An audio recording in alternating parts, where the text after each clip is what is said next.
Welcome back to my channel Edify. In this video we will learn about arrays. So let's get started. So what are arrays? Arrays are used to store multiple values in one single variable. Python does not have built-in support for arrays, but you can use Python list instead. To work with arrays, we have to import a library called numpy library.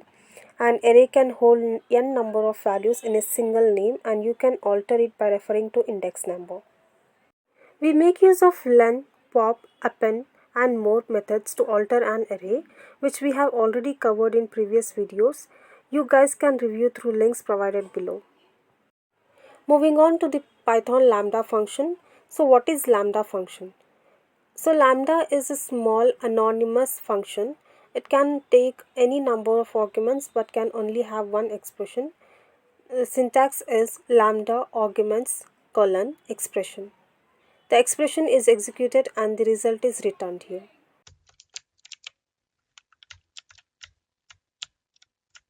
For example, z is equals to lambda x colon x minus 10.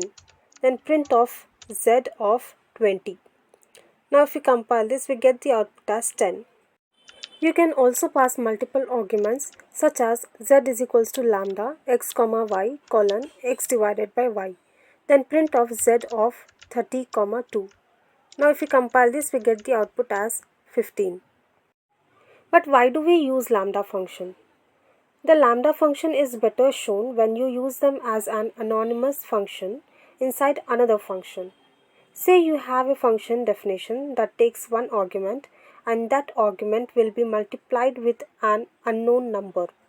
For example, def my function of n, then type return lambda a colon a into n. Then my double is equals to my function of 2.